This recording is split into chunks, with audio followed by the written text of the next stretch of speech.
Once upon a time, in a land far away. I'm Katrina. And I'm Geoff. This is the Storytellers podcast. Myth, legend, folklore, fable. We explore what they say about cultures then and now, Grab a hot cup of cocoa and a comfy seat while we tell you a tale.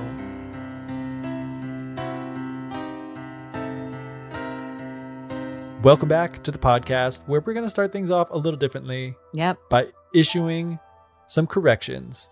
Because, as you know, we never get anything wrong, ever. Or we never admit it. And in fact, this entire episode is going to be us issuing some rare corrections. Just two. So normally Geoff and I have talked about it in the past that it's really difficult to issue corrections for what we do because the episodes are usually separated. Well, no, they're always separated from the mistake happens in one episode and then the correction in a completely different episode. And so if somebody listens just one episode, the two things are so disconnected from each other that it almost becomes pointless. But in the case of today, both corrections that we're making are so close to the other episodes that we messed up in.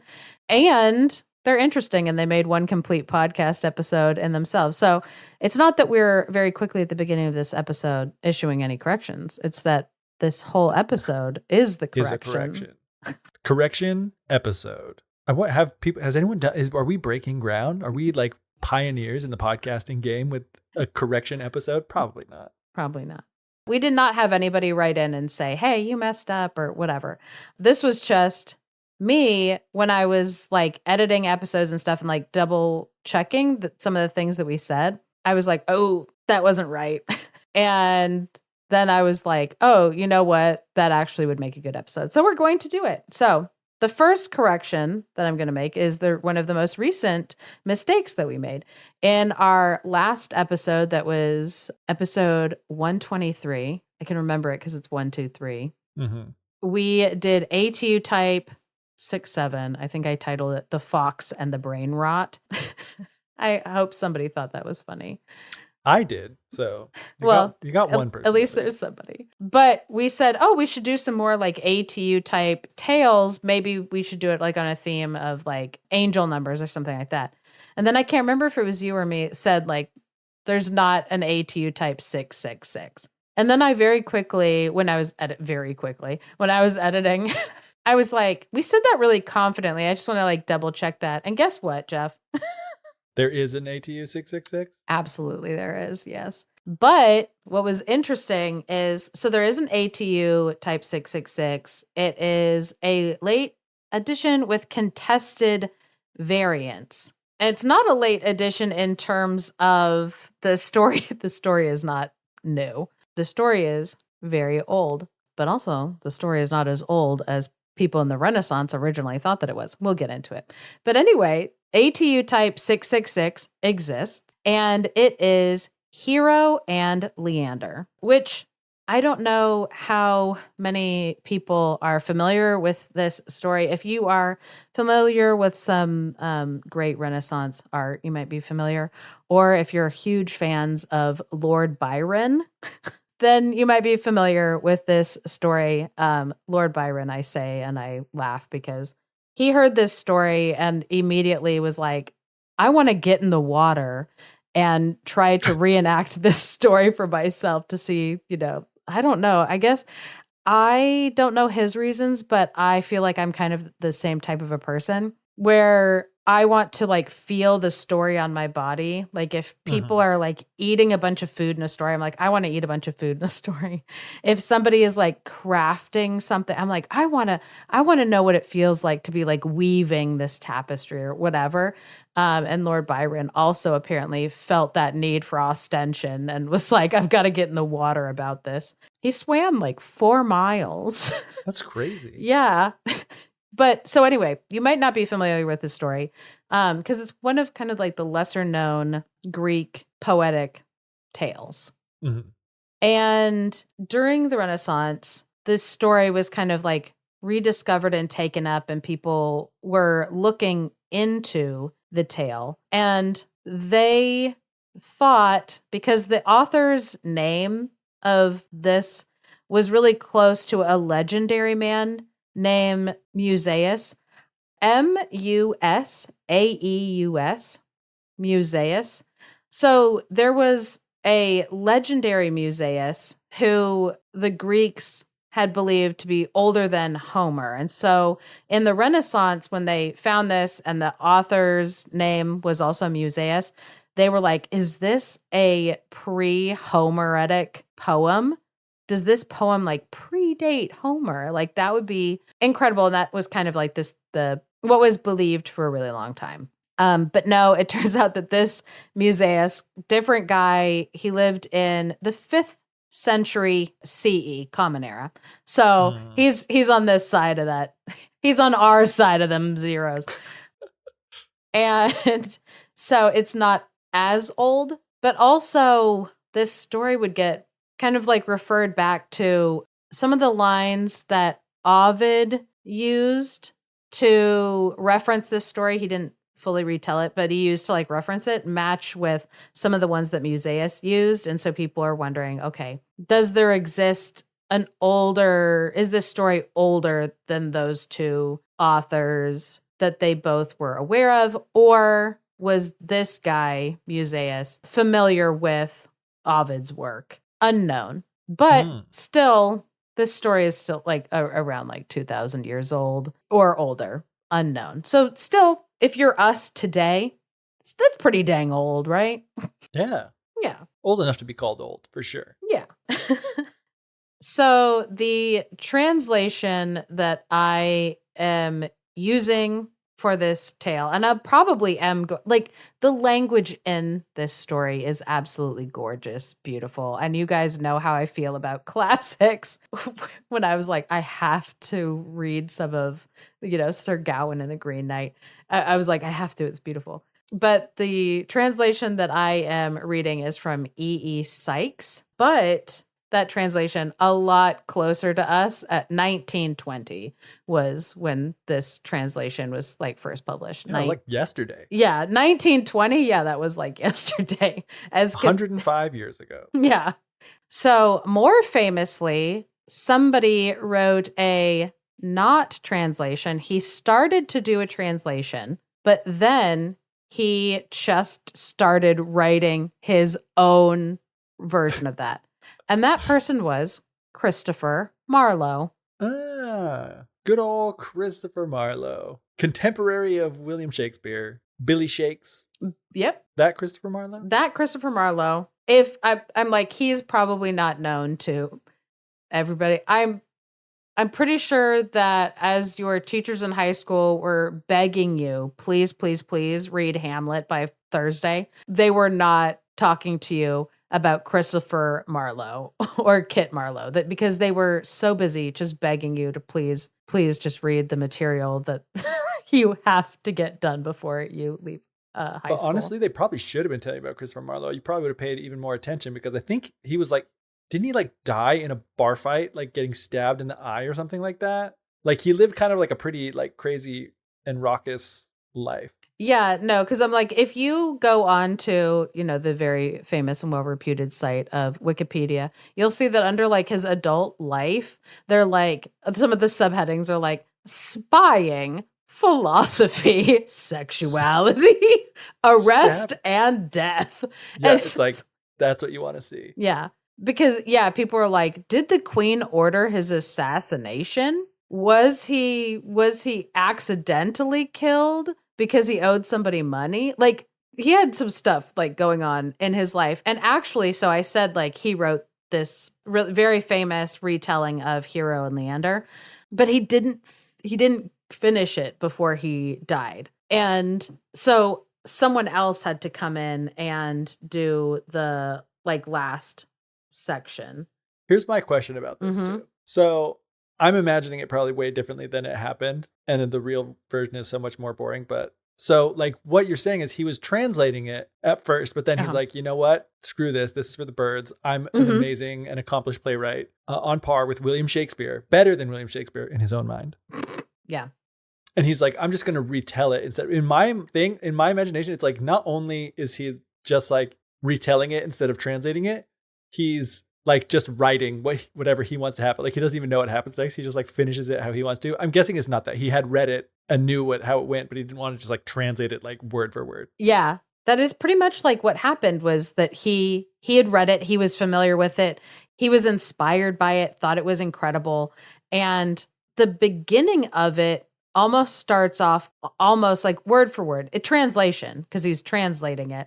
Right. And so it's not like word for word, but he's just kind of going like bar for bar with it. And then he started like extrapolating more and more like things. He's like, you know what? I think I could do better. Yeah. I'd say that as a joke, but I'm like, that might be. Yeah. Legit. Or rather, like he wanted more of it to exist. Like he wanted to like draw it out even further, because it's a pretty short poem originally. And he wanted to like extrapolate on it and like make it a lot richer in detail, which personally, I'm very glad that he did. Okay, listen, this is just a small critique from me. He uses so many like Greek references in it that it almost seems to me like he's like trying to prove that he like knows everything about like Greek translations. Name dropping all the entire Greek pantheon to be like, listen, I know who these people are. I know you don't, but I do. Yeah. That he's like, I want to make sure that everybody knows that I know all of these stories, but also as I was reading it, and as Christopher Marlowe was describing Leander, who's the main man in the story, which is confusing because in our minds, when we hear the name hero, we're thinking man, but hero is a woman in the story. Gotcha. And so when Christopher Marlowe is describing Leander, I was listening to that being like, is Christopher Marlowe gay? Because of how he spent way more time talking about, I felt he spent way more time talking about how hot Leander was than he did about how beautiful Hero was, which is kind of the opposite in the original. Interesting. Original air quotes. Yeah. I saw the one from, but she had to say it out loud for your benefit at home, dear listener. The one from the 5th century. Yeah. And so I do think it's interesting that it's like when you are looking into Christopher Marlowe's life, one of like the first thing that comes up is like his sexuality, because I wondered for a little bit when I was reading how much he was going on about how beautiful Leander was. Mm-hmm. Yeah, and you're not the first person in the 400 years since his death to have been like questioned this as well. Anyway, so I highly recommend people to look at that translation if you are a lover of the classics, and if you are less a lover of the classics, get an audiobook version and just like let the words pour over you. It's about 3 hours of an audiobook listen, just at regular speed, if people want to know like how much time they'd be devoting to this. And so not an insane amount of like audiobook time. It's not The Count of Monte Cristo. How long is that, I wonder? It's about 25 hours, I think. Of 25 hours? Yeah. That's nothing. Well, okay, that is not nothing, but trying to think of like some of the books I've listened to, some of like the epic fantasy books, like some Brandon Sanderson books are like 56 hours. Dracula is pretty long too. But anyway, so yeah, the translation I'm going to be reading from is E.E. Sykes from 1920 instead of Christopher Marlowe from 1557-ish. I think he might have been dead by 15. Listen, he had a wild life. Did Christopher Marlowe's ghost finish his own play that he neglected to finish in life? Not neglected, but he met his death untimely. Nice. Untimely. Yes. And he didn't quite finish the story. But anyway, somebody else finished it for him. And so, but very quickly, I guess, before I move away from Christopher Marlowe, because I will not be talking about him. He's definitely not the focus of this episode. Since all of that to say, I'm not using his translation for like the story, but I'm also like, oh, I'm going to keep talking to you about him. On your Wikipedia page, people are going to question whether you were a folklorist or a lover of English literature with how much you're talking about Christopher Marlowe instead of the actual folklore. It's so true. Because like people have asked me, they're like, so was your focus in grad school on like English classics or, and I'm like, hilarious question. Thank you for asking.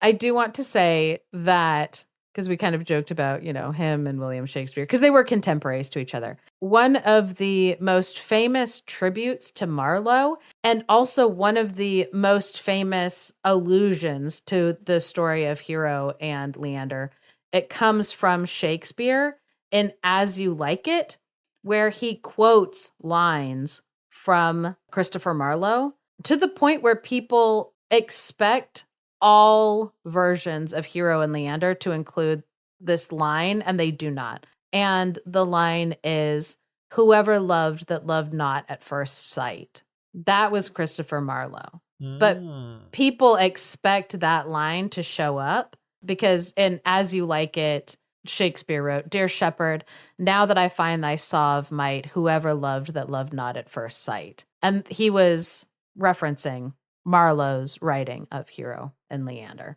So I'm like, I will say that if people might not know that they've heard, because the story of Hero and Leander was actually mentioned by Shakespeare in multiple of his plays. Anyway, on to the story. Who cares about Shakespeare and his contemporaries? Not me. Me neither. Just kidding. I mean, I kind of do, but continue with the story. Once upon a time in ancient Greece. As all good stories begin. Yeah, which this one definitely doesn't. It starts, neighbors that faced across the narrowing seas. Boring. Just kidding. That's actually kind of a cool line. Yep. Lay Sestos and Abydos. And on these love bent his bow, a single arrow flamed, piercing 2 mortals. That's great. Good aim. 2 with 1 arrow? Yeah. That takes skill. Godly skill, you might say. Yes. So on 2 islands that faced each other, or land, a peninsula or something, and an island, there were 2 different, I'll read it, the story, twin stars of those 2 cities, and either shone as splendid as its bright companion. So what they're saying is, on either side of this water were 2 hotties with super fine bodies. Christopher Marlowe would be telling you about one more than the other. But the story, as translated by E.E. Sykes, goes more into Hero. But anyway, on one land, they could see on the island a super high tower standing. And inside of that tower lived a beautiful woman, Hero. And the reason why she was living up in that high tower was that it was a tower that her family and ancestors had built in honor of Aphrodite. And they always had a family member essentially upkeeping this tower and being a priestess of Aphrodite. And this girl, Hero, had been selected from their family to be that person, which if you're a priestess of any goddess, you are supposed to be virginal.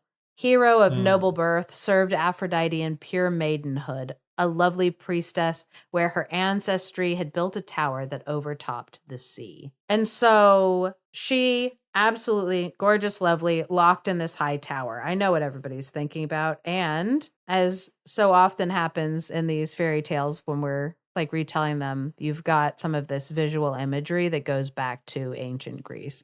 We've seen that in so many different episodes that we've like talked about. So yeah, when you think of this like maiden locked in a high tower, yeah. go there, mentally go there. It's totally fine. I give you permission. I'm there. And if Katrina gives you permission, then obviously it's okay. Yeah, I'm Rapunzeling it up in my mind. Perfection. So she living up there in this beautiful, like, high tower. She's this gorgeous woman. And the story says that she was never it says, consorting with the girlish throng, nor ever dancing other maidens among, lest the fine flower of beauty should be soiled in spiteful hands.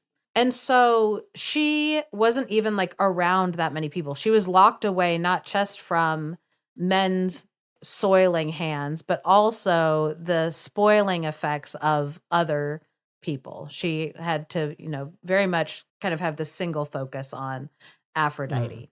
But in the summertime, there was this festival to celebrate and honor Adonis and Queen Aphrodite. And everybody was required to come and worship at the temple, not at the tower, but on that island. And so everybody from all around gathered up for feasting, celebration, and stuff. And so that included our heroine, Hero. I promise to only make that joke one time.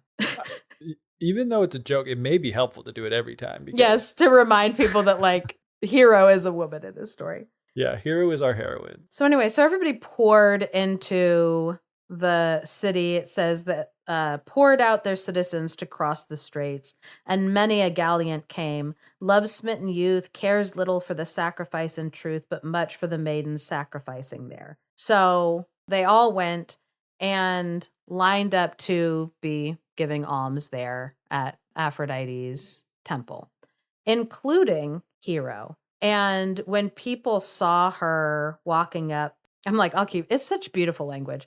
I was about to like apologize. I'm like, oh, I'm sorry, I'm reading it. I'm like, I don't care. Now up the temple aisles went Hero fair, and from her perfect face a radiancy shone as the clear moon in a cloudless sky. The snow upon her cheek was blent with red, like tinge of the blush rose. You had said her body is a garden of red roses, breaking in blossom, for her robe discloses each limb a flower, till when she walks there met the white hem and the roses of her feet.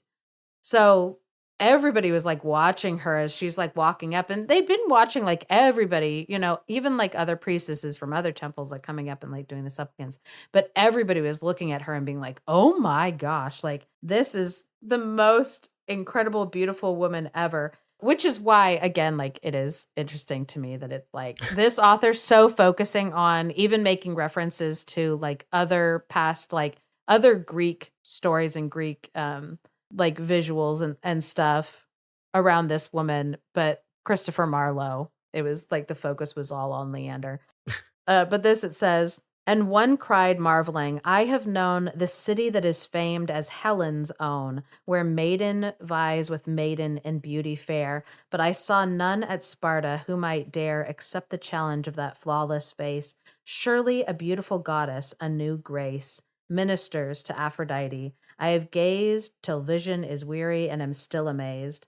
Let me but win her and then quickly die. But don't worry, that guy was too ugly to get her attention. Just kidding. It doesn't say he was too ugly. But what's interesting is this like first person who's like talking actually makes kind of like a foreshadowing remark, about like, let me but win her and then quickly die. I grudge no god his immortality. Should I make Hero mine?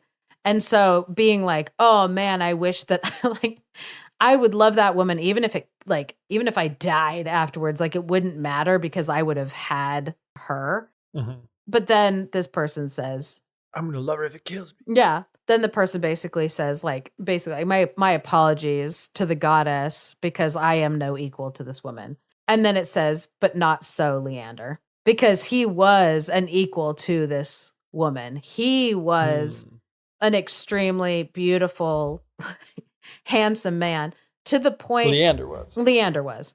So Christopher Marlowe wasn't like totally off base. Yeah, no. But like that's basically like kind of like all it says in this about him is that like No, I gotcha. Like, oh, but he was as good. All these great things like go on and on and on forever talking about how beautiful she is, and then like ditto for him. Yeah. Whereas like Christopher Marlowe was like, yeah, she was good looking, but that like inverted it, like you said. Yeah.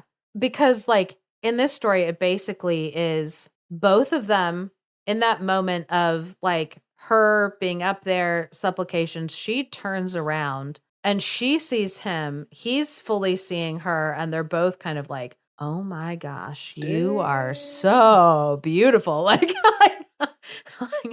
oh, wow. Like, I cannot believe I'm looking at somebody so beautiful, which like, that's, that's a meet cute. Both people, like game recognizes game. But as Christopher Marlowe put it, whoever loved that loved not at first sight. Like these two, it was that they both just turned, saw each other, and were like, yes, correct. like as it should be. So in this like, poetic story, Leander reaches out and just like touches Hero's like fingertips, and like immediately she pulls away just because she's like, oh, I'm not supposed to be falling in love. I'm not supposed to be with a man. Like I can't, like I cannot do this. This isn't actually supposed to happen. And like, I don't know if it's like the muses in my mind also like working, but in that moment, like I just am kind of like imagining this like moment of, when like somebody reaches out and touches like their mirror image where it's like, oh my gosh, like is that, and then they're like realize like, oh, but yeah, fingertips touch and then kind of quickly are like, oh wait, like I'm not supposed to be doing this, is what she kind of like realizes. So he kind of pulls her, leads her into like an alcove, like a dark part of like the temple where they're like away from people, like just very quickly is like, let's go over here. Caught her fair wrought dress to lead her toward the temple's deepest shade. And Hero followed, faltering and afraid, with such reproaches as are women's use. This is one thing that I realize this is old, and I'm not like a huge fan of this like trope, this like idea that women protest because they are required to, that they like have to, but you can just ignore their protest because it's this like false protestation just out of like, oh, and now I am required by feminine law to say, oh no, I'm not supposed to. Guys, come on. We can't have an episode without me being like, ugh, that's not very feminist. That's fine. We all know I was going to say it. We all knew. And now you said it, and we can just continue on. Yep. So she says, others, not I, may do thy pleasure. Loose my dress from thy rough, lust-emboldened clutch. Respect my parents' anger, nay, to touch Aphrodite's priestess is an evil thing, and virgins may not yield to wantoning. But it says that her words were not wrathful, but of a gentler mood. And so he, against my preference, started to kiss her white neck, which I'm like, that's bold. Like, you just met this woman. She's like, hey, you're not supposed to do that. And he's like, we're both so hot. I've got to kiss you though. So his way of convincing her basically that like, no, this is actually very chill and totally all right, and you should give into it, was to say like, you are like Aphrodite reincarnated, which, okay, listen, if anybody is into like old Greek, and antiquity, stories and stuff, you should know that like the last thing that you want to be doing is out loud comparing any mortal to a god. Yeah. It's where you're not saying that they're less than that god. Yeah. Like you absolutely have to be like, not cross the line of, you're like Aphrodite if she were ugly. Like that's what you kind of have to do. Like you're exactly like Aphrodite if humans could possibly be, but we can't, or else, you're kind of like inviting wrath. So it's kind of like he very much, even if, you were listening to it in the Times, that he's flirting with disaster by saying some of the things that he's saying. He's like, you are just like her. And so wouldn't the highest form of worshiping her, if you think about it, be to fall into love, to give in to like sexual urges? Don't you think that would be like the highest form of worshiping like the goddess that you could do? And he's like saying these things to her like while he's like kissing her neck. So I'm like, it's very hot. Except that he told her, no, consent is important. I'm conflicted. Anyway. Conflicted? Sorry. I'm like, I feel like it's pretty clear. Yeah. from a modern standpoint, Yeah. if it were real life, which it's not. So whatever, live your sick fantasies, Katrina. Indulge them. Would that not be the best way to worship Aphrodite? Yeah, would not that be the best way? We should all be asking ourselves this. Therefore, if thou dost worship her, bear the delightful yoke she lays on thee, and follow her sweet laws. Oh my Her goodness. sweet, sweet laws. I don't think we can mark this as clean anymore. Like, ooh. So she kind of pushes him back and pulls her cloak kind of like back around her neck and like pauses.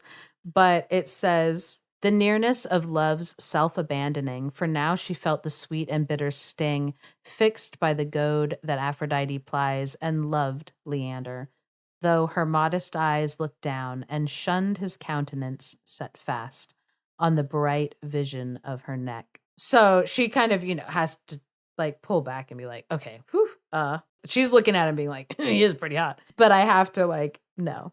She says, sir, such fine talk as this would surely turn a stone to weeping. How camest thou to learn subtlety and clever phrase of argument?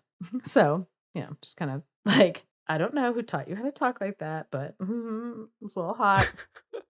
How dost thou hope, a wandering unknown, untestified, to have me for thine own? By ceremony and the sacred marriage tie, my kinsfolk would forbid it. Oh, wilt thou try, as a pretended stranger, travel worn, to linger here, seeking the pleasure born in stolen love? Not so may I be won. Tongues wag, a secret thing in darkness done, is soon the gossip of the marketplace. And yet I would be told thy name and race. My name, thou knowest, is Hero, and I dwell where a tall tower before the citadel of Sesto hangs upon the sounding sea. There, with one maiden for all my company, harsh parents keep me sorrowing for dearth of fellowship and the joy of friendly mirth and song, but to my ears cometh alone the windy waters never casting moan. I'm like, ooh, love her. So after Hero kind of tries to shut him down by being like, whoa, no. One, I don't know you. My parents, they wouldn't allow us to get married. So there's like not even that. So like, calm down. We wouldn't do this. It says, Leander toward the hoped for meed of love, for guileful Eros, once having pierced his prey, himself will heal the wound and show the way, whereby his slaves learn wisdom from distress.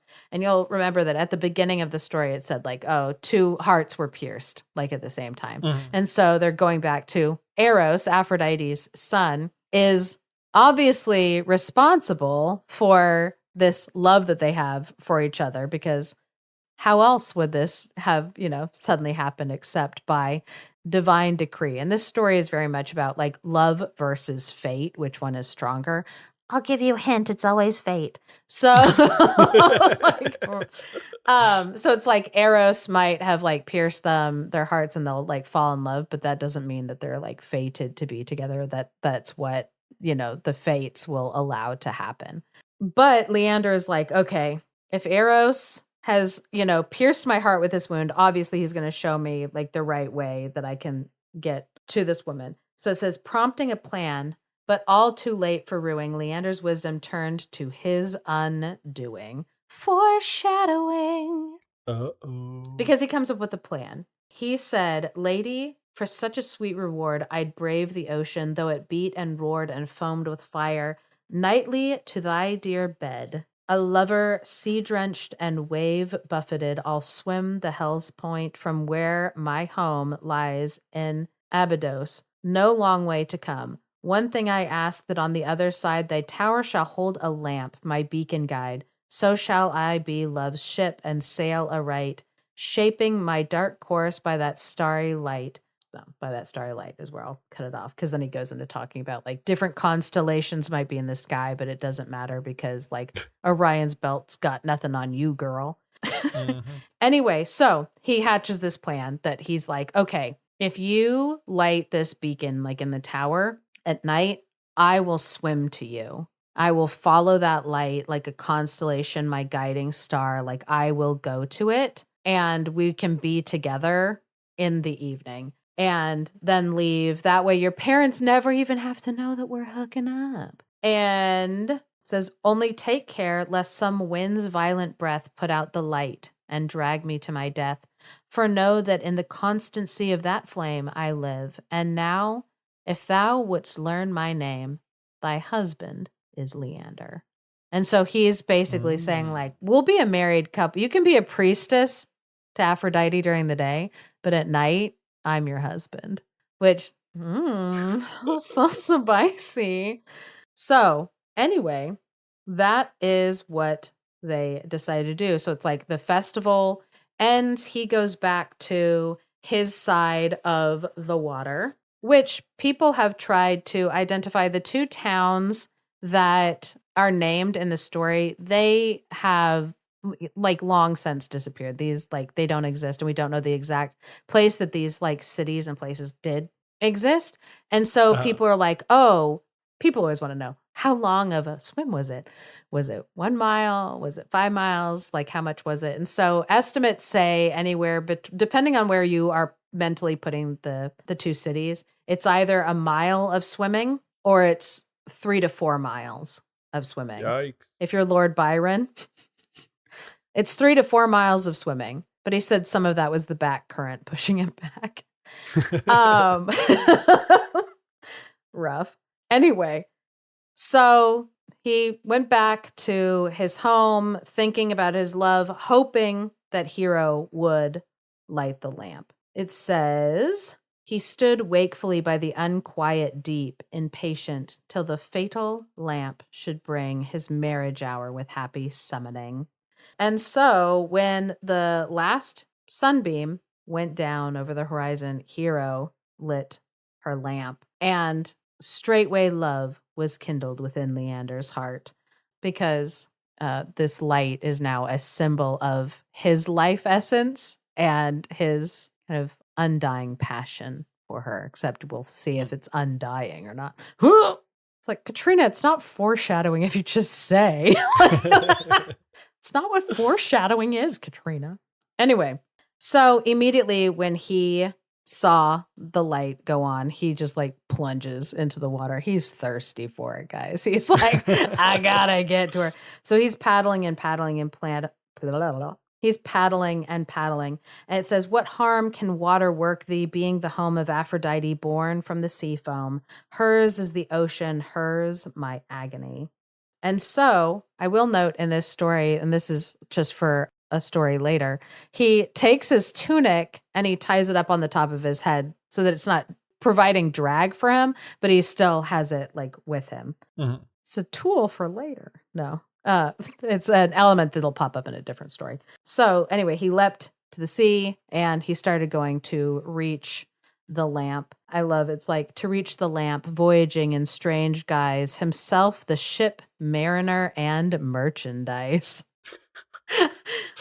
So hot. Oh my goodness. So Hero is like looking out at like the water, and when she starts to see him coming in and like the darkness, she races down her tower and meets him by the seashore, and he's exhausted from the swim to like see her, and she takes him like into her home and she like bathes him with like rose water so that he can get all of the salty brine off of him, you know, because you don't want the salty brine when you are hooking up, if you know what I mean.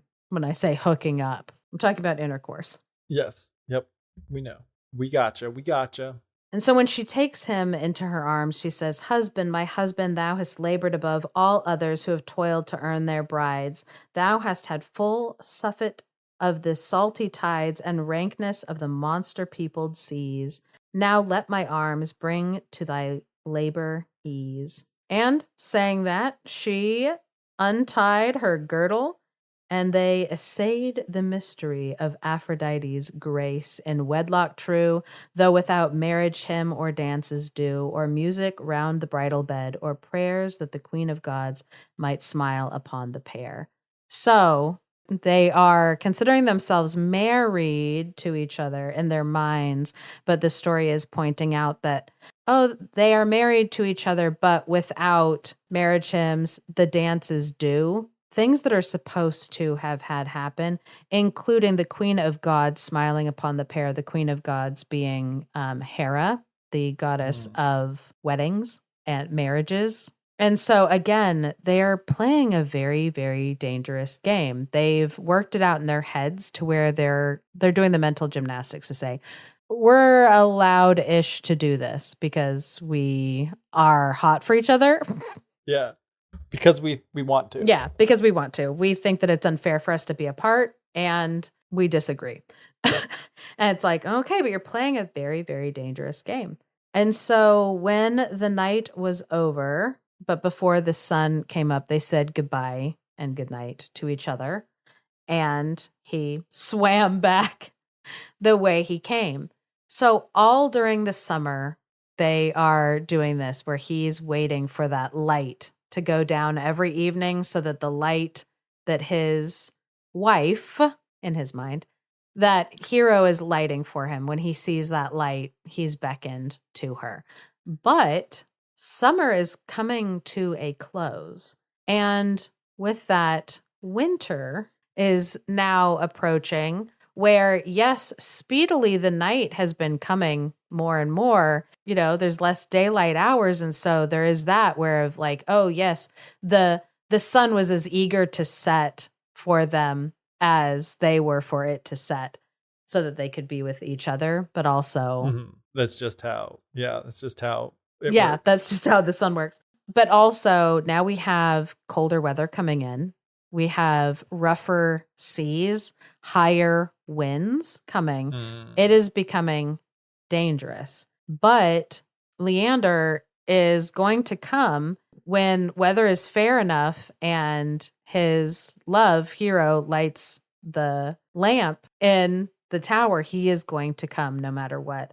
But wild winter came full soon, when by strong blast tumultuous driven, the sea's foundations were upheaved and riven, and the huddled waves fled from the tempest whips, and sailors trembled, drawing their painted ships high on the thirsty sands above the rack. But no mad sea, Leander, could bend back thy stubborn purpose, when from Hero's tower the bright lamp beckoning at the appointed hour flashed out its faithless, merciless command. And different retellers of this tale, and when people are writing this poem, will kind of make their own reasons behind why this lamp got lit. Like, some people will say that it's the maid found out, somebody found out and then lit it during a storm, or it was a sudden storm that came up, and so Hero thought that it was a safe night for him to come out and didn't realize like the danger. And so people, depending on how they want to retell the story or how it fits in their heart, how they want to make it more tragic or more romantic or whatever, will, change how this all happens. But regardless of how this all happens, the lamp was lit. And when Leander saw that the lamp was lit, he started to swim. And so he dove into the sea. But tyrant fate and passion overruled, and the witched lamp, promising love's delight, brought only death. In that dark watch of night, when winds are fiercest, flinging at the sea the deadliest javelins of their armory, Leander, all impetus of his bride, started to breast the swollen surf and ride the storm-foot horse of the unmastered main that carried him helpless, a rider without rein. Wave curled on wave, the sea and heavenly vault were mixed, and all the winds in savage assault shrieked as they fought, the west wind with the east, south with the terrible north, nor ever ceased the thunder of the unforgiving surge. And pitiful Leander called to urge the aid of her who rose from the sea spray, pitifully cried to him whom seas obey, the Lord Poseidon. So he is now calling to like that same person that he would talk about, like, oh, Aphrodite, who's born of the sea. Of course, Aphrodite is on my side. I'm going after love. She's born of the sea. The sea is bearing me toward my bride. Obviously, she's going to help me, or Poseidon is going to help me. And it's like, no, now in this moment, everybody is seemingly turned against him because fate outweighs love. Fate and passion are coming to a head with each other, and it is churning up their lives, specifically his life. And so he's getting just battered down by all of the waves going everywhere, this way and that, all over him. And then the wind blew out the light. And now he is battling in the darkness, in the waves, not knowing which way would even take him to any land at all. And so he's just, now the lamplight blew out, which again symbolized like his life being blown out. And now Hero, not like having the light, she also can't see down like into the water to see where he went. And so she's up all night waiting for the light of day to come up, because he never showed up. Yeah. And there at the tower's base beneath her on the rocks, she saw him bleeding and beaten into a mangled thing, unheeding. Frenzied, she rushed, and with her garments rent, leapt desperately from the high battlement to draw her last breath at her husband's side. So love in death itself was satisfied. Ugh, chills. Sad.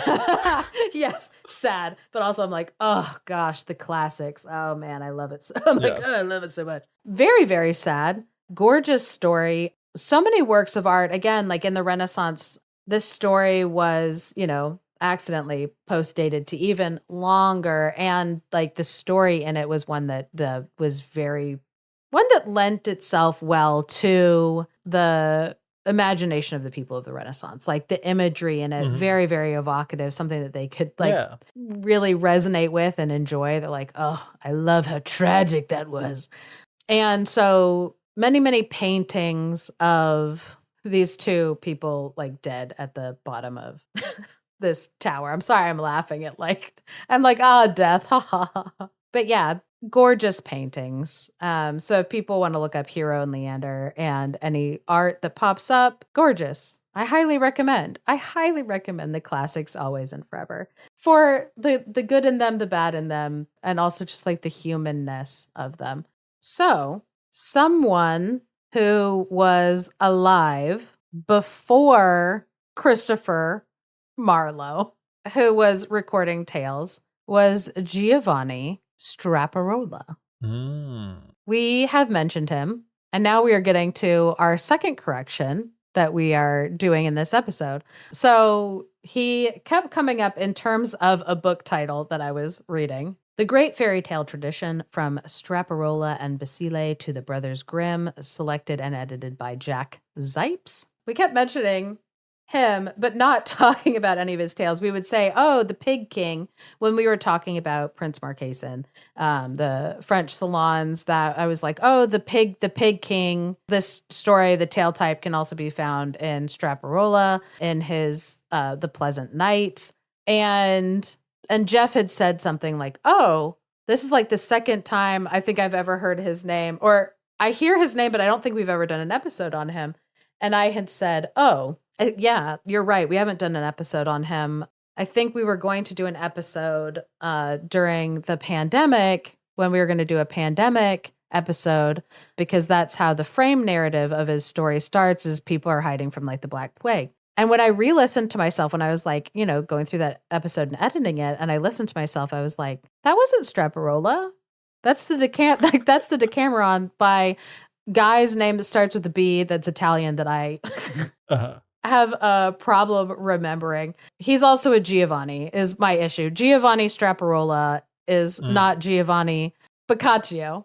Giovanni Boccaccio was born in 1313. Giovanni Straparola was born in like 1485. So like they're like 150 years apart from each other. Giovanni Boccaccio, he wrote the Decameron, which is the one where the frame narrative starts off where like there's the Black Plague and they're hiding.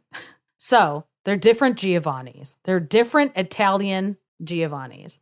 And so I want to apologize for the lies that I've been telling. Thank you. About the different Giovannis. But I do love that I'm like, I heard myself saying it on that episode and I was like, I don't think that's right.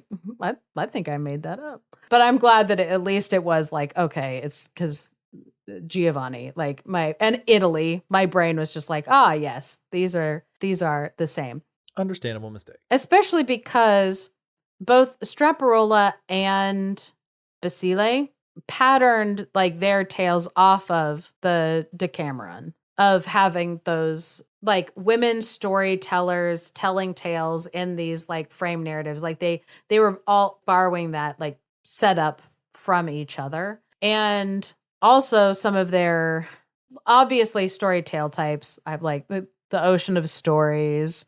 We've talked about how, like it's hard to tell what stuff people were telling because they had heard it based off of another thing versus like both of them came up with the idea spontaneously in different locales, or that over time people who had traveled with those stories slowly morph them into each other. It's really hard to like tell which is which. So they all kind of have these things going on. But in the Pleasant Nights or the Facetious Nights by Straparola, they do have this kind of added element where at the end of the stories, they'll tell they call them enigmas. They're riddles that they give each other. And so it's like at the end of the stories, there's these riddles that don't necessarily have anything to do with each other.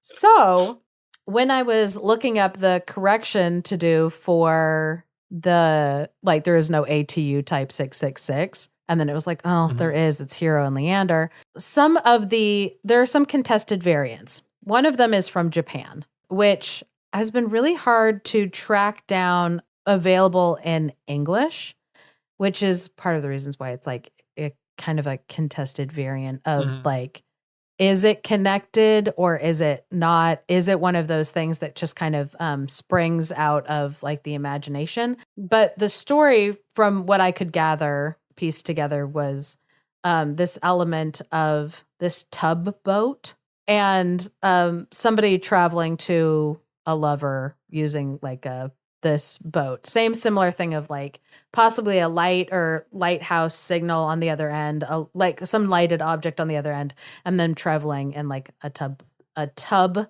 boat. But again, when I tried, and this is encouraging, that when I tried to Google just the name of like the main character in Japanese, what popped up was an anime character with like the same name, which is encouraging to me just because a lot of anime will be based off of their own like rich heritage of tales. And so it's like, well, of course they would like reuse that name, but I wasn't able to track that variant down.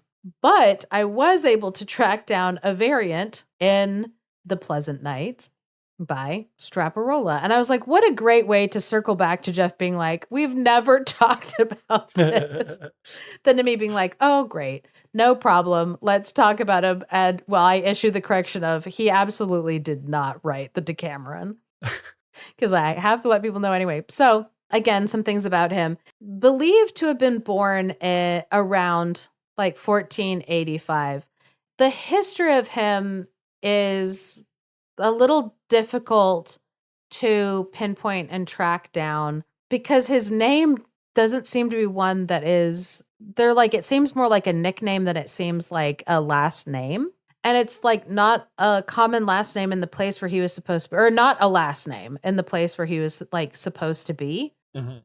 And so it's like things are a little fuzzy up until around like 1508 when he was starting to make more published works. So he just kind of suddenly like appeared and like is because Straparola, it has been suggested by people who have studied him. Like, I'm trying to remember what Bottenheimer's first name is. Ruth. I'm so sorry, Ruth.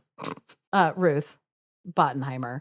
So she has stated that like this last name, Straparola, it might derive from an Italian verb that means to talk too much or to talk nonsense. So it's basically Giovanni the Yapper. Yeah.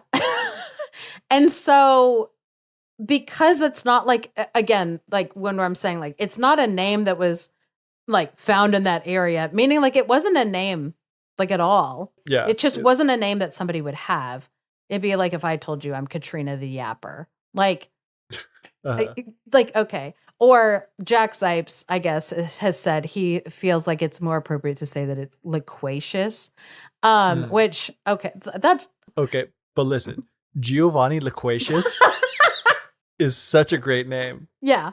That'll be like the next, like, podcast, which is like Giovanni Loquacious. People are like, wait, what's going on? And I'm like, it's okay. It's my drag name. Oh my gosh. I should dress up. Like I should be like a drag king. Uh-huh. And I should be like dressed up like an Italian clown, but from, like more of kind of like a, like carnival, like a type of a. Yeah. I'm seeing the vision. I'm just Giovanni Loquacious. Okay, we have gone like far afield of like the point. So anyway, it's also hard to tell when he died, and they kind of base it off of like when he stopped putting out works. It's like when he stopped having things published inside of the great fairy tale tradition that I mentioned earlier. They have some essays like in the back, which everybody knows you all know who I am. You're aware. So there is an essay that they included by W.G. Waters where he talks about at some point after the Pleasant Nights was published, there was some pushback. Like, I think I've heard these stories before. His work is plagiarized. This like work, I think I've read these things before, which it was like, yeah, there are these like tale types and stuff. And so he, in like a second issuing of his stories in 1553, he kind of put like a rebuttal to people's pushback about the plagiarism, where he basically says, I don't know what to tell you. I'm just writing down the stories that these women told during these nights, these entertainment nights. It's not plagiarism. I was copying down what I was told. So very like, kind of like this like tongue in cheek kind of thing. And then also in 1557, there was another edition with, I think it was like 2 extra stories or something like that was put out. And it basically said at the front of it, like at the insistence of the author. This edition is happening at the insistence of the author. And so that's one of the ways that they're like, okay, he must have been alive in 1557 to have insisted that this be put out this way. But that was some of the last evidence of him being alive. Right. And then like 20 years later, Jean-Baptiste Basile was born and around. So that we have like time frame. I'm not saying the two things had to do with each other. I'm not saying he was like reincarnated or something. He's not a reincarnation. I'm just saying like timeline wise, so that we know like when everybody was, happening. All of this to say, now Geoff can say that we talked a little bit about who Straparola was. We now have talked about Giovanni the Yapper Straparola. Yeah. And I want also to say to people that if you try to hunt down a copy of like the Pleasant Nights or the Facetious Nights or whatever by Straparola, finding good translations into English that are not extremely expensive are hard to find. You can find some cheaper translations that don't include all of the tales, because again, there's like supposed to be about 75, I believe, stories. So when you're looking for that, it gets a little hard. To find one that has all 75? Yeah. Anyway, all of that to say, it is hard to find. Even if you go onto like archive.org, there is some you might struggle to find, because right now I'm struggling to find the copy that I used. So if you go onto archive.org and look up, I would recommend just typing in Straparola and letting that be the guide. Because again, it's not a common name in that it's not a name. The tale that I am retelling, it is Night 7 and the second tale. Sounds good to me. So this story is found in the Knights of Straparola. Like, I'm finding this version on archive.org. It's called the Knights of Straparola. This is the W.G. Waters, or William George Waters translation from 1894. So if people want to look that up and find it, it would be a lot cheaper than trying to get some knockoff copies anywhere else. I haven't been able to find like a good downloadable copy, or even one that includes all of the Knights, because it is in multiple volumes. So yeah, this tale, Night 7, it's the second fable of the night, and that's how they're labeled as like fables instead of tale. So our heroine, I am going to call her Malgarita, because her name is spelled Malgherita, which makes me like, I want to say margarita, but there's no R at the beginning. So yeah. So this story starts off. I find that wise men have most aptly described love to be nothing but an irrational desire caused by a passion which has entered the heart through wanton thoughts.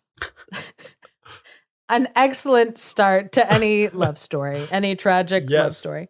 The tragic love story, yeah, but it doesn't really set a romantic mood. I'll say that. No. I'm like, oh, we're going like an opposite direction. Anyway, and its ill effects are the squandering of earthly riches, the wasting of bodily strength, the destruction of the mind, and the loss of liberty. Wow. Woo! This guy certainly had some opinions about love. Like, all right. So the story starts off most the same as the last one, where we've got a city that is situated upon the sea. It's right next to the sea. And not far away from that, there is a little island that is called Center Island, because I guess it's in the center of that water, I guess is, what we're getting at. Makes sense. And on that little island, it says, there stands a strong and well-built hamlet. Speaking of Shakespeare. Beautiful. So it says, and the above named island, there is a rock on which is built a very small church and a little hut half covered with planks. So on that little island, on that like center, you've got a church and a little hut. And who lives in that little hut half covered with planks? But a hermit, a religious hermit named Teodoro. It says, who, for the wiping out of his sins, served very devotedly at this shrine. So, yeah, he had given his life to God and to the church to wipe out whatever sins he had. So let's hope that he does not compound the problem. Foreshadowing? Anyway, it said this man, Teodoro, he didn't have any other means of supporting himself except to go into the city that was situated on the edge of the sea. So going over there from the island to go and beg in the city. So it happened that one day he had gone out to seek for his bread, according to his custom. And as he was, out there begging for bread, anything that people wanted to hand out, it says he found thereon what he never would have sought, a woman. Where it's like, oh no, along came something he'd never thought to beg for, the love of a woman. So what should walk past him there and in front of him but a lovely, gracious maiden named Malgarita, who, when she looked at how handsome he was, she thought to herself, oh my goodness, he was a man better fitted to enjoy human pleasures than to give himself over to solitude. She's like, him a hermit? What a waste. He could be in my bed. Which, listen, if you've ever, I was about to name a specific TV show, but I feel like it's kind of like a trope. When people meet like a hot priest and they're like, what a waste. So I love that this woman, Margarita, she like looks at this like hermit begging for food and she's like, Oh my gosh. He looks like he's better fitted to pleasuring me than for living in solitude. So Margarita took his image so ardently to her heart that day and night she thought of him and of naught besides. And the hermit, not knowing about her passions for him, he also found himself, when he would be begging for food, he'd find himself at her house. He found himself craving alms of her. And so he didn't know yet, but he just kind of found himself innocently, begging for food outside of her house all the time. He just noticed that she was, I mean, this may actually even be true. I don't know. But like she tended to give him food or whatever he was looking for, or she gave more abundantly than others. He was like, hey, this is the place I got to go. Maybe oblivious to, her affections towards him, or maybe not. Yeah. Maybe it's just because he also had the hots. Yeah. And I mean, he might have unconsciously, been doing some mental gymnastics, lying to himself, being like, oh, no, I'm just going to her because I feel called by God to give her this opportunity to serve me. Like, yeah, I bet you did, Teodoro. Anyway, so after this had kind of been going on for a while and Margarita not, wanting to tell him of her feelings for him yet, it was going on for a while. And finally she just like couldn't help herself. And she was like, Teodoro, my brother, sole comfort of my heart, brother being a term for a brother in Christ, right. It's not our brother.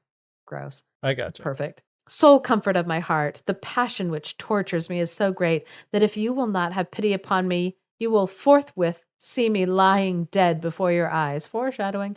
I am consumed with such ardent love for you that I can no longer resist these amorous flames. Come to my aid at once, so that you may not be the cause of my death. And then she began to weep passionately, which, it's always becoming of a woman.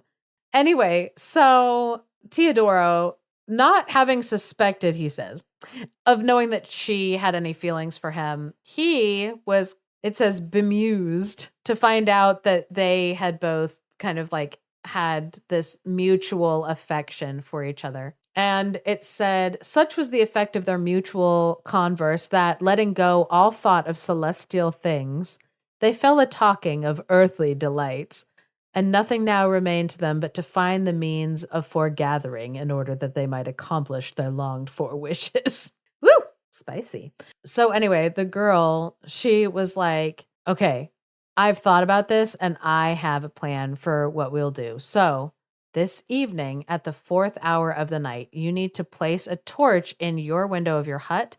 And when I see it burning, I will swim out to you. So already we might be seeing that this is like a little gender swapped, which I find so interesting. So Teodoro replies, alas, my daughter, which again, they're not related to each other, which also, I don't know. I feel like if you're talking to somebody in like a religious sense and like you keep referring to them in like a religious sense, like maybe don't be like macking on each other. I don't know. These are just my thoughts. Who am I? What do I know of love?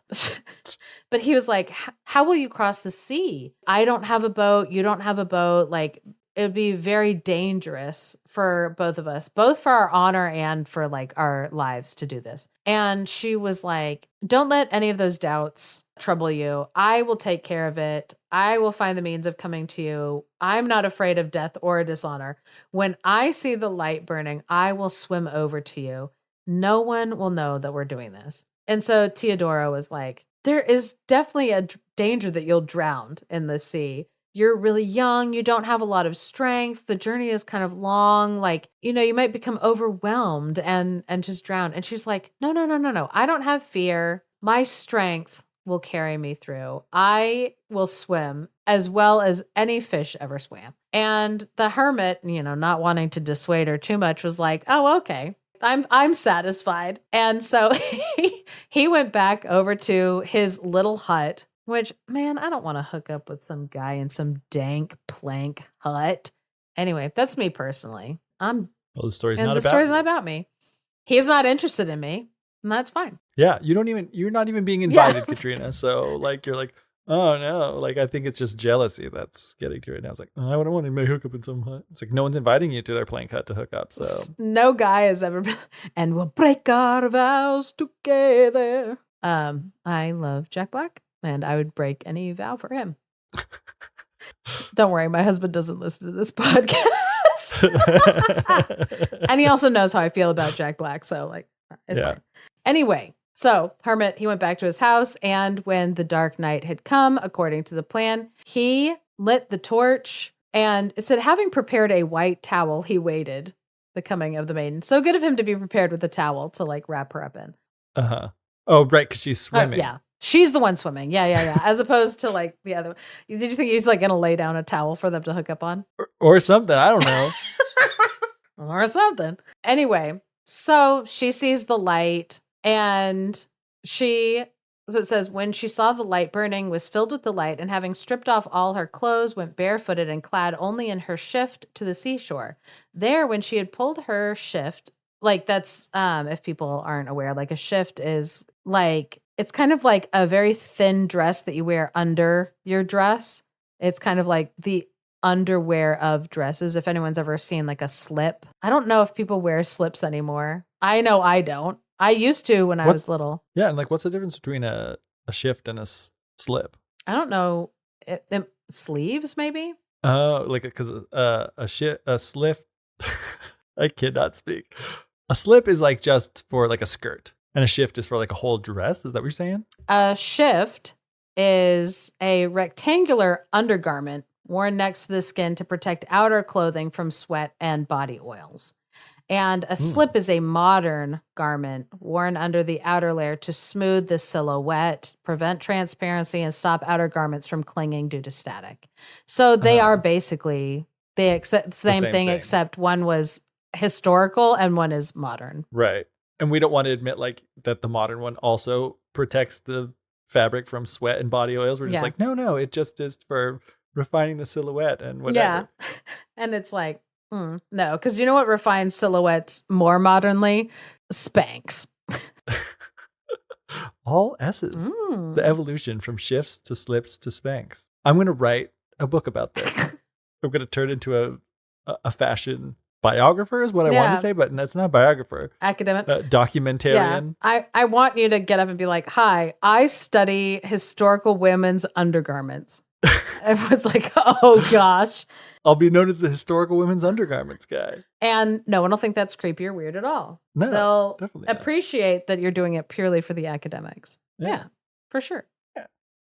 Anyway, the whole reason why I mentioned was so clad only in her shift to the seashore. And when she pulled her shift off of herself, she tied it up on her head and then got in the water. And I mentioned in the other story that was a thing that guy did too. He took off like his shirt and he tied it onto like the top of his head and then started swimming. And I just thought that was like such an interesting detail that got carried over into the version. This like just one thing of like, oh, let me put on. Because obviously there's a lot of the big key points, except, we didn't notice like, the gender swap or whatever of who's in charge of what.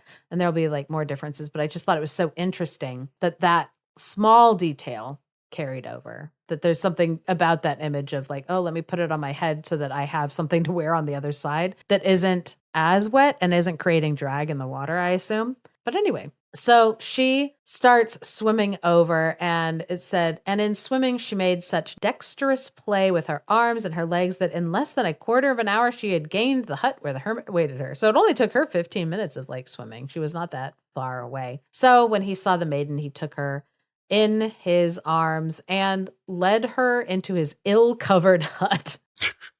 So listen, they're throwing some shade too. So I don't think this author wanted to hook up in that dank hut either. If there's anything that you don't want your hut to be, it's ill-covered. Yeah.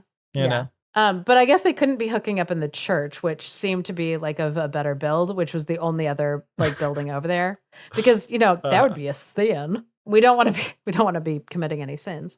Anyway, so led her into his little cell, and having placed her on the small bed, he lay down beside her, and together with her, they tasted the supreme enjoyment of love.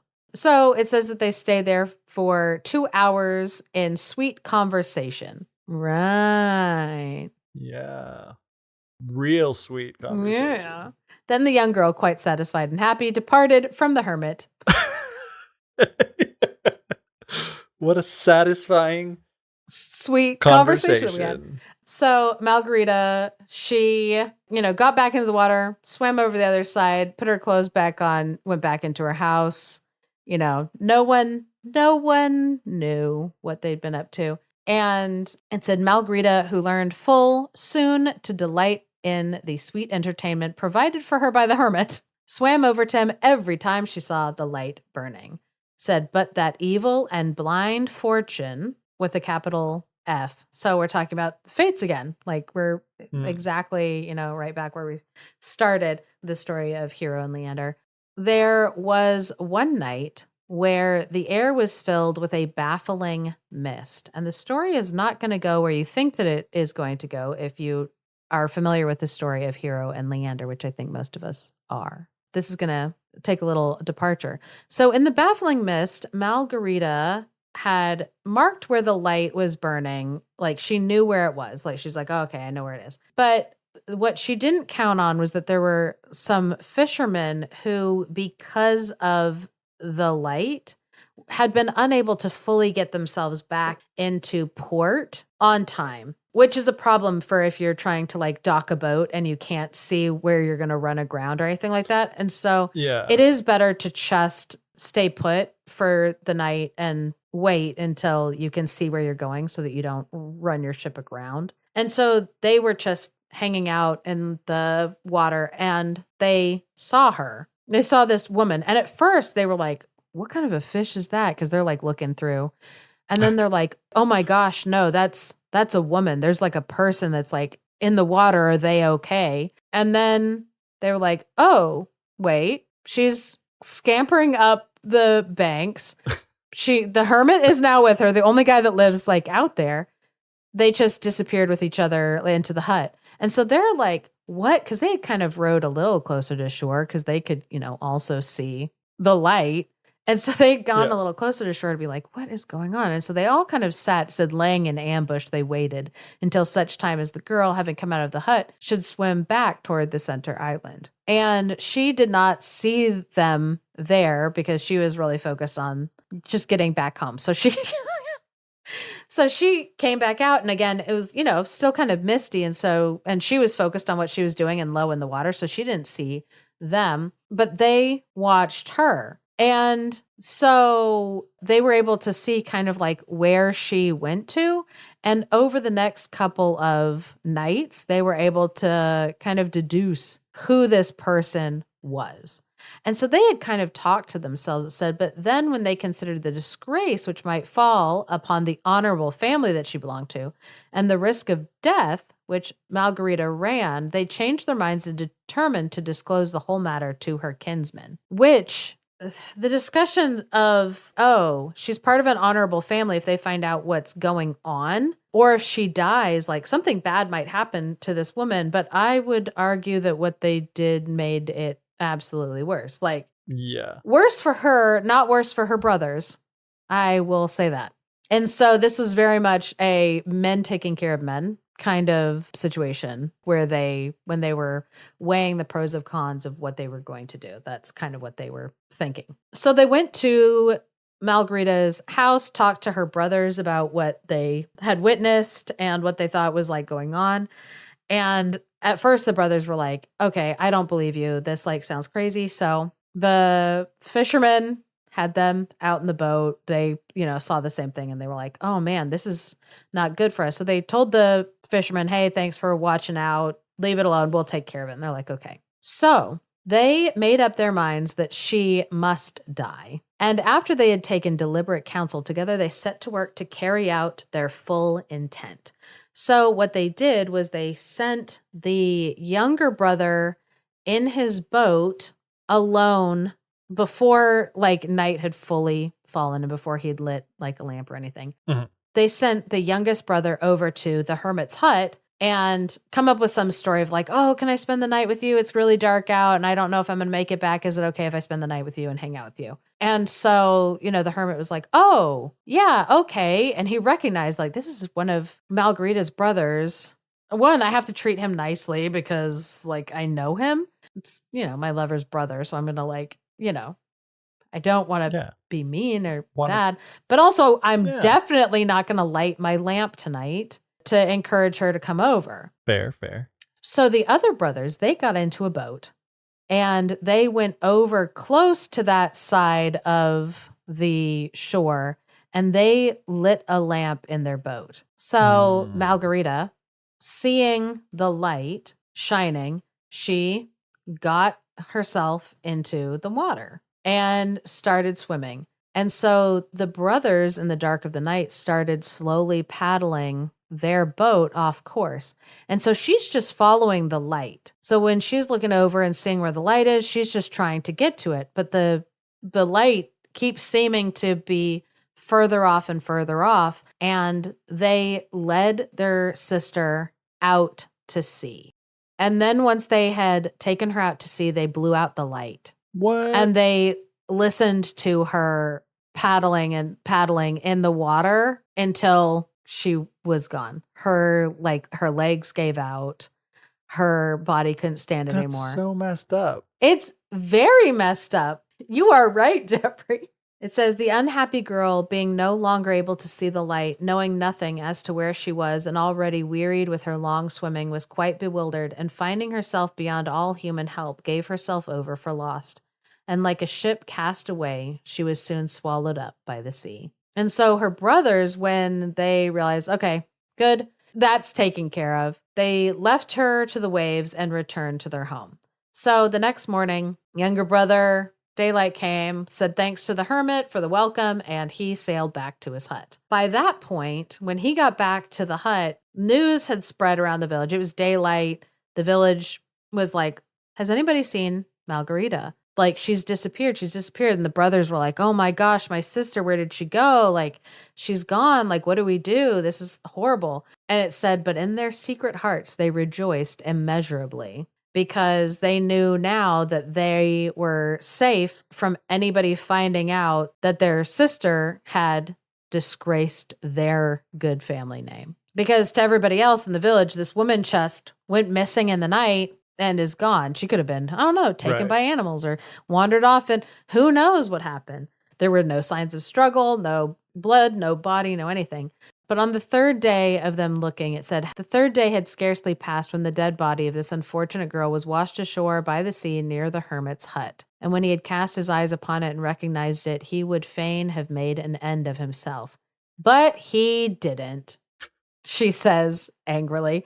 So he picks up her body and wept over it while he, it says, bathed her white bosom with abundant tears and called out her name, but all in vain. So when he was done weeping, he went out and dug a grave for her in his garden and buried her, like right outside the church. And he made a garland of roses and violets, and this he placed on her head, and then gave her a last benediction and kissed her, put her into the grave, which he filled up with earth. And the story kind of ends with like how it does in all of these tales with Straparola, where because it's part of like a frame narrative, it kind of ends with them saying, like after, which he filled up with earth. It says, many times in the course of this sad story have the ladies been moved to tears and have been obliged to wipe their eyes with their handkerchiefs. And so to kind of end the grief, she turns the time over to somebody else to tell an enigma, like one of these like riddles, which is like all designed to kind of be like, anyway, and has not a whole lot to do with like the rest of the story itself. But yeah, it's just this like left with this like sad image of this man who was supposed to be, at this church living a life as a hermit so that he can be forgiven of his sins, so that he has a better chance of, an eternal reward. But instead, he has like compounded, those issues in his life. But now he, now that this tempting woman is gone, he can devote his life back to God. The brothers' good names are preserved. So all is right in the world. Dark. So that is our corrections. And hopefully it was an entertaining episode full of education. But yeah, ATU type 666. It is real. It has nothing to do with the devil, sadly. But it does have a lot to do with the powers of love versus fate. So now we know a little bit more about that ATU type. We know a little bit more about Giovanni Straparola. Giovanni, the Yapper Straparola. The Yapper Straparola. And we know now more than ever before that fate conquers love every time.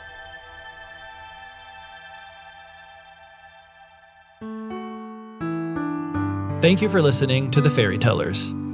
If you enjoy what we're doing, please leave us a review or share us with your friends. For access to exclusive bonus content, consider supporting us on Patreon at patreon.com/thefairytellers. Special thanks to Andy Forey for our music and to Clarice Inch for our artwork. And of course, a big thank you to all our patrons. Without all of you, this show wouldn't be possible. Good stories pay little attention to cultural or linguistic frontiers. The student of story collections find themselves adrift on an ocean of stories, an ocean which is boundless, deep, and ceaseless in motion. Robert Irwin.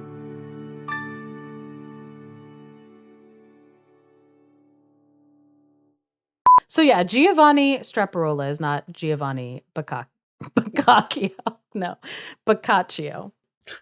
Giovanni Boccaccio. Now I'm scared of just being like Bukkake. Giovanni Boccaccio. Giovanni Boccaccio was born around 1313. Did you? Did I say it wrong again? I think so. I think we incepted you